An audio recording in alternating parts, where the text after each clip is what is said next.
NTK மாநாடு TVK மாநாடு என்ன வித்தியாசத்துல நடந்தது? டிவிகே மாநாட்டில் கடந்தா உயிருக்கு உத்தரவாதம் இல்லை அப்படிங்கிற மாதிரி வந்து ஒரு சூழல்ல அவங்க நடத்துறாங்க. இப்போ நாம் தமிழர் மாநாட்டில் வந்து கிட்டத்தட்ட குறைஞ்சபட்சம் 2 லட்சம் பேருங்கிறது மாதிரி கணக்கு சொல்லியிருக்காங்க. 2 லட்சம் பேர் திரண்டும் கூடியும் அங்க வந்து எந்த அசம்பேதம் தள்ளுமுள்ளோ இல்லை எதுவுமே நடக்கல. ஒழுக்கம்னா எதுன்னா அது நாம் தமிழர். ஒழுங்கினத்தை கத்துக்கணும்னு நினைச்சீங்கன்னா அது டிவிகே. அவங்க ஓட்டர்ஸ் எல்லாம் வந்து ஸ்கூல்ல தான் படிச்சுட்டு இருக்காங்க. ஸோ அவங்க தான் வந்து விஜய்னு பயங்கரமா ஆர்வமா விஜய் மேல ரொம்ப மோகத்துல இருக்காங்க. விஜய் அரசியலுக்கு வர்றதுக்கு முன்னாடி எத்தனை மக்களுக்கு கோடிக்கணக்கில் நிதி உதவி பண்ணியிருக்காரு, நல்லது பண்ணியிருக்காரு. டிவிகே ஆட்சிக்கு வர ஏதாவது வாய்ப்பு இருக்கா சார்? இன்டர்நெட்ல வந்து வேணா ஆட்சிக்கு வரலாம், ஆனால் களத்துல வந்து சாத்தியமே கிடையாது. அவங்க வந்து எத்தனை எம்எல்ஏ வருவாங்க கூட தெரியாது, எத்தனை ஓட் பர்சன்டேஜ் இருக்காங்க கூட தெரியாது. இந்த கேள்வியே என்னன்னா, இவங்களா ஒரு கனவுலகத்துல இருக்காங்க. தாவேகா தமிழ்நாட்டுக்கு தேவையில்லாத கட்சி, தமிழ்நாட்டு மக்களுக்கு ரொம்ப ரொம்ப ஆபத்தை உருவாக்கக்கூடிய கட்சி. ஆண்டுகளாக என்டிகே வந்து தனித்து நிற்கிறாங்க இல்லையா சார்? ஏன் என்ன காரணத்துக்காக அவங்க கூட்டணி அமைக்காம இருக்காங்க? நாம் தமிழர் கொள்கையை ஏற்றுக்கிட்டவங்க வந்து அவரோட கூட்டணி சேர்ந்து நிற்கலாம் தவிர தனியா இத்தனை வருஷமா வந்து ஒவ்வொரு தேர்தலையும் தனித்து நிற்கிறது, எல்லா தேர்தலையும் வந்து அனைத்து தொகுதியிலையும் வேட்பாளர் போடுறது அந்த கட்சிக்கு பெரிய பலமா இருக்கு. இப்போ வரைக்கும் எல்லாருமே ஆச்சரியமா பாக்குறேன், அது எப்படி சீமானால சாத்தியப்படுத்த முடியுது? சரிசமமா வந்து 50% பெண்களுக்கு 50% ஆண்களுக்குன்னு சொல்லி இப்படி மற்ற கட்சிகள் எதுவுமே பண்ணதெல்லாம் பண்ணிட்டு இருக்காரு. அவரோட இலக்குங்கிறது வந்து இன்னைக்கு கிடையாது. அவர் இலக்கு வந்து 50 வருஷம் 100 வருஷத்துக்குள்ள இலக்கு. இப்போ டிவிகே வந்து தனித்துல நிக்கிறாங்க சார், இதுக்கப்புறம் கூட்டணி அமைக்க ஏதாவது வாய்ப்புகள் இருக்கு? டிவிகே வந்து நம்பி இது வரைக்கும் யாரும் போறதுக்கு ரெடியா இல்லை. ஒரு கட்சி கூட தாவேகா வந்து நம்பி போல, விஜய் நம்பி போல. ஏன்னா விஜயோட லட்சணம் அவங்களுக்கு தெரியும். விஜய் கூட போனா இவங்க நிலைமை என்ன ஆகும் தெரியும். இந்த ஒழுங்கில்லாத கூட்டத்தோட நம்ம போய் சேர்ந்தோம்னா இவங்க நிலைமை என்ன ஆகும் தெரியும். இன்னைக்கு கூட செங்கோட்டை எல்லாம் வந்து தாவேகா போனதுல வந்து இன்னும் வந்து அவங்க வருத்தப்பட்டு இருப்பாங்க.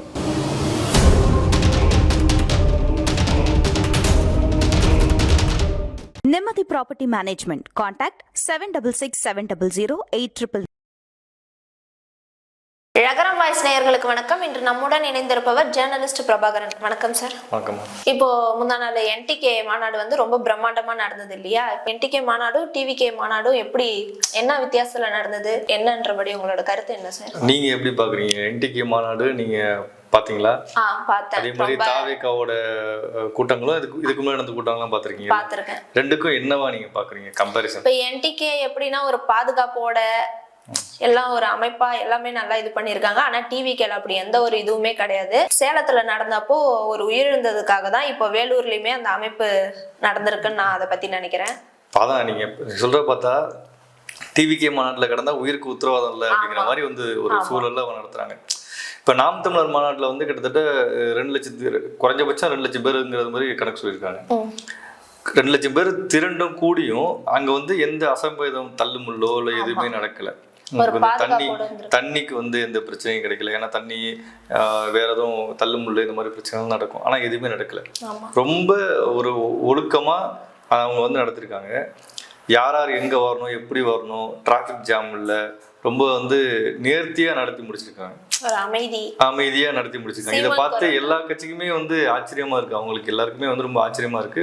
குறிப்பா தாவேகாரங்க வந்து பயங்கர என்ன சொல்றது, இந்த ஸ்டொமக் பர்னிங் சொல்லுவாங்கல்ல, அது வந்து திமுக காரங்க ஆகுறதை விட தாவேகாரங்க தான் வந்து ரொம்ப ஸ்டொமக் பர்னிங். இதெல்லாம் ஒரு கூட்டமா, நாங்க கூடாத கூட்டமா அப்படின்னு சொல்லிட்டுலாம் வந்து ஃபேஸ்புக்லயும் ட்விட்டர்லயும் இன்ஸ்டாலையும் வந்து ஏதாச்சும் வீடியோ போட்டுட்டு ட்ரோல் பண்ணிட்டு இருக்காங்க. அதில் கூட ஒரு இதில் பார்க்கும்போது நாங்கள் வந்து விக்கிரவாண்டியில் வந்து என்ன கரும்பு ஜூஸ் போட்ட அந்த அளவுக்கு உள்ள இடத்துல தான் நீங்கள் வந்து மாநாடு நடத்துருக்கீங்க அப்படின்னு சொல்லி டிவிகேல உள்ளவங்க வந்து என்டிகேல உள்ள அந்த கூட்டத்தை வந்து விமர்சனம் பண்ணி போட்டிருக்காங்க. அதுக்கு ஒரு பையன் என்ன போட்டிருக்கா அப்படின்னா, சரி ஓகே, கரும்பு ஜூஸ் கட்டுற அளவுக்கு தான் நாங்கள் வந்து கூட்டத்தை போட்டோம், ஆனால் நீங்கள் வந்து விக்கிரவாண்டியில் கூட்டம் நடத்தி கக்கூஸ் தண்ணி எல்லாம் நீங்க குடிச்சிங்க. ஏன்னா தண்ணி கிடைக்காம அவங்க போய் டாய்லெட்ல உள்ள தண்ணி எடுத்து குடிச்சாங்க. அந்த அளவுக்கு அவங்க வந்து பெரிய ஒரு அன்ஆர்கனைஸ்டு கூட்டமா இருந்துச்சு. இப்போ வரைக்கும் அந்த மாதிரி தான் அவங்க இருக்காங்க. ஒரு அன்ஆர்கனைஸ்டு கூட்டமா தான் இருக்காங்க. இப்ப கரண்டா நடந்துகிட்டு இருக்குல்ல, இப்ப வேலூர் நடந்துட்டு இருக்கு கூட்டத்துல கூட 5000 பேர் வந்து அனுபவிச்சிருக்காங்க. ஆனா அதை எல்லாத்தையும் மீறி, தடையை மீறி இவங்க எல்லாம் உள்ள போய் எல்லாம் விஜயை பார்க்கணும், விஜய் தளபதி சொல்லிட்டு சத்தம் போட்டு உள்ள போறாங்க. யார் அனுமதிக்கணுமோ அந்த ஒழுக்கமே கிடையாது. அப்படிங்கும்போது ரெண்டையும் கம்பேர் பண்ணோம்னா, ஒழுக்கம்னா எதுன்னா அது நாம் தமிழர், ஒழுங்கினத்தை கத்துக்கணும்னு நினைச்சீங்கன்னா அது வந்து டிவிகே. ஸோ ரெண்டுக்கும் உள்ள வித்தியாசம். ஏன் அந்த வித்தியாசம்னா, நாம் தமிழர் வந்து ஒரு கொள்கை அடிப்படையில கட்சி இயங்குது. தமிழ் தேசியங்கிற கொள்கை அடிப்படையில இயங்குது. தலைவர் வந்து ஒரு அதாவது முன்னத்திரை வச்சு இயங்குது. தாவேக்கா எதை வச்சு இயங்குது? கொள்கையே கிடையாது.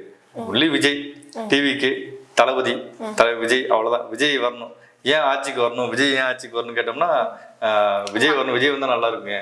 ஆனா அதுக்கான விடை வந்து சொல்ல மாட்டாங்க. சோ அவங்களுக்கு தெரியாது விஜய் வந்தா நல்லா இருக்கும், அவ்வளவுதான். ஆனா நீங்க ஆட்சிக்கு வந்தா என்ன பண்ணுவீங்கன்னு கேட்டா அது விஜய் வந்து பண்ணுவாரு, விஜய் வந்தா நல்லா இருக்கும், 200 கோடி ரூபாய் சம்பளத்தை விட்டு வரான்னு சொல்லி இப்படிதான் வைப்பாங்க தவிர ஆனா வந்து உங்களுக்கு தெளிவான ஒரு பார்வையே இருக்காது. ஏன்னா இதுல யாருமே வந்து அரசியல் பார்வையா யாருமே அதிகமா கிடையாது.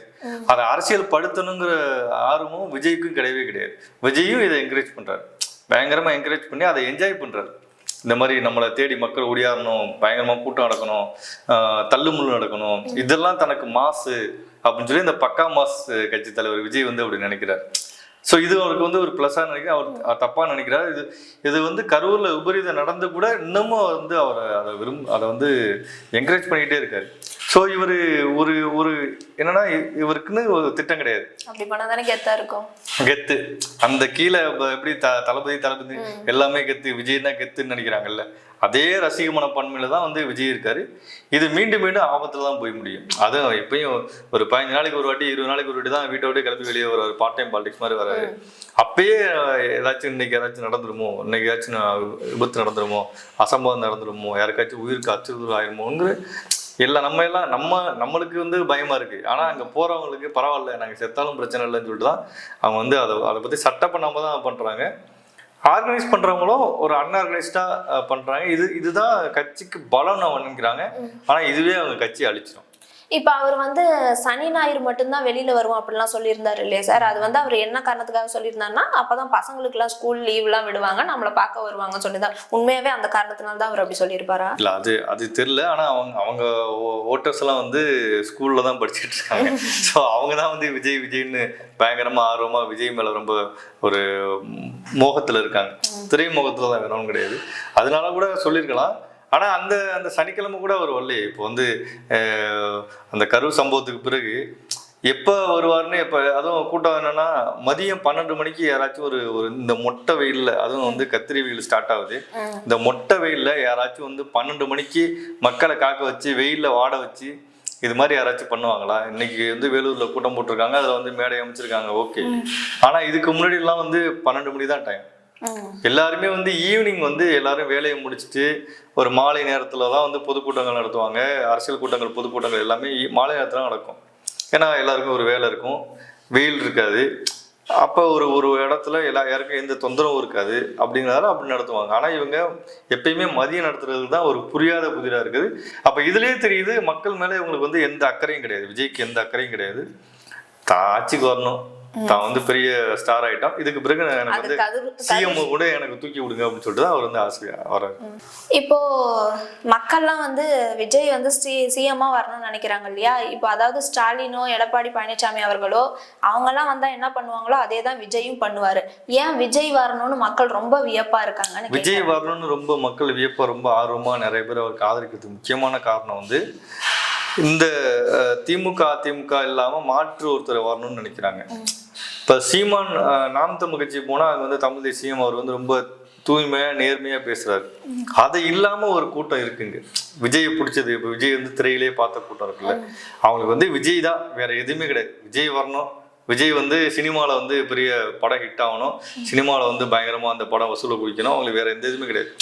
ஒரு தனி மனித துதிப்பாடல் தான். அதே போல இப்ப அரசியலுக்கு வரும்போது அதே விஜய் ஆதரிக்கிற விஜய் ரசிகர்கள் வந்து கண்மூடித்தனமா விஜய் வந்து ஆதரிக்கிறாங்க. அரசியல் வேற சினிமா வேறன்னு புரிஞ்சுக்காம விஜய் வந்தா நல்லது பண்ணுவாரு, விஜய் வந்து அதாவது தாவைகளை வந்து ஆட்சிக்கு வந்தா நல்லது பண்ணுவாருன்னு நினைக்கிறாங்க. சரி, ஓகே, விஜய் ஆட்சிக்கு வந்தா நல்லது பண்ணுவாரு, ஓகே. ஆனா இத்தனை வருஷமா அவர் என்ன பண்ணியிருக்காரு? இவ்வளவு கோடி, நான் வந்து 200 கோடி ரூபாய் வந்து சம்பாதிச்சேன், நான் வந்து சினிமாவுக்கு வர்றேன், அதே மாதிரி உச்சத்துல இருந்து சினிமாவுக்கு வரேன்னு சொல்றாருல்ல. விஜய் அரசியலுக்கு வர்றதுக்கு முன்னாடி எத்தனை மக்களுக்கு கோடிக்கணக்கில் நிதி உதவி பண்ணியிருக்காரு, நல்லது பண்ணியிருக்காரு. ஏதாச்சும் இருக்கா? ஒண்ணுமே கிடையாது. கேட்டா வந்து அனிதா மரணத்துக்கு போனாரு, ஸ்னோலின் மரணத்துக்கு போனாரு, ஜல்லிக்கட்டு கூட்டத்துல கலந்துக்கிட்டாரு அப்படின்னு சொல்லுவாங்க. செலவு என்ன மக்களுக்காக என்ன பண்ணிருக்காரு, என்ன நலத்திட்டங்கள் பண்ணியிருக்காரு. கட்சி ஆரம்பிச்சதுக்கு பிறகுதான் 10வது 12வது பசங்களுக்கே வந்து கூப்பிட்டு வந்து டிஸ்ட்ரிக்ட் லெவலில் ஃபர்ஸ்ட் செகண்ட் தேர்ட் எடுத்தவங்களுக்கு வந்து நிகழ்ச்சி நடத்துறாங்க, நலத்திட்ட நிகழ்ச்சி நடத்துறாங்க. அப்போ எல்லாமே வந்து ப்ராஃபிட்டபுளாக தான் பார்க்குறாரு, அது ஒரு பிஸ்னஸாக தான் பார்க்குறாரு தவிர இதுக்கு முன்னாடி அவர் எதுவுமே பண்ணல. இப்போ ஜனநாயகன் படத்தும் கூட வந்துச்சுன்னா கூட இந்த ஜனநாயகன் படத்தில் வர ப்ராஃபிட்டை மொத்தமாக நான் வந்து மக்களுக்கு நான் செலவு பண்ணுறேன், இவ்வளவு வந்து நான் வந்து பொது நிகழ்ச்சிக்காக நான் பண்ணுறேன், பொதுமக்களுக்காக அந்த சம்பளத்தை அப்படியே நான் செலவு பண்ணுறேன், வீடு கட்டி கொடுக்குறேன், ஏதாச்சும் ஒரு நலத்திட்டங்கள் பண்றேன், மரம் செடி கொடி ஏதோ பண்றேன்னு சொல்லலாம்ல. அவர் எதுவுமே கிடையாது. இப்ப இதுல பாண்டிச்சேரியில வந்து சார்லஸ் மார்டின் ஒருத்தர் நிக்கிறாரு, லட்சிய ஜனநாயக கட்சின்னு நிக்கிறாரு. அவர் வந்து என்ன சொல்றாரா, நான் வந்து சொந்த செலவுல வந்து ஆட்சிக்கு வந்தா சொந்த செலவுல 100 கோடி ரூபாய் நான் செலவு பண்றேன் அப்படிங்கிறாரு. அது மாதிரி வார்த்தை கூட வந்து விஜய்கிட்ட இருந்து வராத போது இவங்க கண்மூடித்தனமா நம்புறதுதான், விஜய் வந்தா நல்லா இருக்கும், விஜய் வந்தா ஆட்சி பிடிச்சி நல்லது பண்ணுவாரு அப்படின்னு இவங்க நம்புறாங்க. ஆனா விஜய் இது வரைக்கும் நான் வந்து என்ன பண்ணுவேன்னு எதையுமே கிளியரா சொல்லல. அப்ப இவங்களுக்கு பெரிய ஒரு ஏமாற்றம் தான் வரும். அப்ப நீங்க வந்து இங்க யார் ஆட்சிக்கு வரணும், யார் ஆட்சிக்கு வரக்கூடாதுன்னு ஒரு ஃபேக்ட் இருக்குல்ல. அதுல வந்து திமுக இப்ப ஆளுங்கட்சியா இருக்கு, திமுகவோட ஊழலா இருக்கட்டும், திமுகவோட மீடியா கண்ட்ரோல் இருக்கட்டும், இது எல்லாத்தையுமே இது பண்ணணும்னா திமுக வீழ்த்துறதுக்கு இப்போக்கு உள்ள ஒரே கட்சி வந்து அதிமுக தான். கொள்கை ரீதியா நாம் தமிழர் இருந்தாலும் நாம் தமிழரால அது சாத்தியப்படாது. ஆனா அதிமுகவால அது முடியும், திமுக அழுத்துறதுக்கு அந்த சக்தியை அதிமுக முடியும். அதை வந்து அதிமுக செஞ்சு காட்டும். இதை இடையில இப்போ பூந்து குட்டையை குழப்புறது தான் வந்து விஜய். ஸோ விஜய் வந்து மக்கள் வந்து எலெக்ஷனுக்கு பிறகு புரிஞ்சுப்பாங்க. எலெக்ஷன் முடியும் கொஞ்சம் நாள்லயே தெரிஞ்சிடும் அவங்க விஜயை பத்தி, விஜயோட உண்மையான சுயரூபம் என்னன்னு சீக்கிரமா தெரிஞ்சிடும். டிவிக்கு ஆட்சிக்கு வர ஏதாவது வாய்ப்பு இருக்கா சார்? டிவிக்கு ஆட்சி வர்றதுக்கு வந்து அது வேணா வந்து அதாவது இது நடக்கும், அந்த இன்டர்நெட்ல வந்து வேணா ஆட்சிக்கு வரலாம். ஆனால் களத்தில் வந்து சாத்தியமே கிடையாது. அவங்க வந்து எத்தனை எம்எல்ஏ வருவாங்க கூட தெரியாது, எத்தனை ஓட் பர்சன்டேஜ் இருக்காங்க கூட தெரியாது. இந்த கேள்வியே என்னன்னா, இவங்களா ஒரு கனவுலகத்தில் இருக்காங்க. விஜய் வந்து முதல்வர் ஆயிடுவாரு, விஜய் ஆட்சியை பிடிச்சிருவாருன்னு சொல்லிட்டு முதல்ல இந்த 2026 தேர்தலை முதல்ல கடக்கட்டும், எலெக்ஷன் அறிவிக்கட்டும். அறிவிச்சதுக்கு பிறகு எத்தனை வேட்பாளர்கள் வந்து திமுகவுக்கும் அதிமுகவுக்கும் தாவுறாங்கன்னு தெரியட்டும், எத்தனை மாவட்ட செயலாளர்கள் வந்து வேற கட்சிக்கு மாறுறாங்கன்னு தெரியட்டும். ஸோ அது எலெக்ஷனை முதல்ல முடிச்சாதான் டிவிக்கோட உண்மையான நிலவரமே தெரியும். ஸோ இதுக்கெல்லாம் வந்து ஆளுநர் சொல்ல முடியாது. ஆனால் தாவேகா தமிழ்நாட்டுக்கு தேவையில்லாத கட்சி, தமிழ்நாட்டு மக்களுக்கு ரொம்ப ரொம்ப ஆபத்தை உருவாக்கக்கூடிய கட்சி. அது போக போக இன்னும் மக்கள் புரிஞ்சுப்பாங்க. இவங்க வந்து ஒரு தனி மனித துதிப்பாடல்ல வந்து விஜயை வந்து ஒரு மனித புனிதராக பார்க்குறாங்க. அது போக போக இவங்களுக்கு தெரியும், சினிமா வேற அரசியல் வேறன்னு தெரியும். அது தெரியும் போது தாவேகா எந்த அளவுக்கு தமிழ்நாட்டில் அகற்றப்பட வேண்டிய கட்சின்னு அவங்களுக்கு புரிஞ்சிடும். ஆண்டுகளாக என்டிகே வந்து தனித்தே நிக்கிறாங்க இல்லையா சார்? ஏன் என்ன காரணத்துக்காக அவங்க கூட்டணி அமைக்காம இருக்காங்க? இல்ல, அவங்க ஒரு கொள்கை நோக்கத்துக்காக போயிட்டு இருக்காங்க. என்னன்னா, தமிழ் தேசிய கொள்கையை ஏத்துக்கிட்டு வர்றவங்க தமிழர் தான் ஆளணும் அப்படின்னு ஏத்துக்கிறவங்க வந்து எங்களோட சேர்ந்து நின்னுங்க அப்படின்னு சொல்றாங்க. அப்ப இவங்க யாருமே நிக்கிறது, அதோட சேர்ந்து நிக்கிறதுக்கோ போறதுக்கு வாய்ப்பு இல்லை. அவரோட ட்ராக்கே வேற, சீமானோட ட்ராக்கே வேற. தமிழ் தேசியம், தமிழர் நலன், அதே மாதிரி கிரீன் பாலிடிக்ஸ் அப்படின்னு சொல்லி அவர் ட்ராக்கே வேற. ஸோ அவர் அந்த இதுல போயிட்டு இருக்கும்போது இவங்க யாருமே இதுக்குள்ள வரமாட்டாங்க. ஸோ அதுல வந்து நீங்க வந்து வேற யாரையும் உள்ள நாம் தமிழர் ஒன்று சேருவாங்கலாம் வாய்ப்பே கிடையாது. நாம் தமிழர் கொள்கையை ஏற்றுக்கிட்டவங்க வந்து அவரோட கூட்டணி சேர்ந்து நிற்கலாம் தவிர தனியா இத்தனை வருஷமா வந்து ஒவ்வொரு தேர்தலையும் தனித்து நிற்கிறது, எல்லா தேர்தலையும் வந்து அனைத்து தொகுதியிலையும் வேட்பாளர் போடுறது அந்த கட்சிக்கு பெரிய பலமா இருக்கு.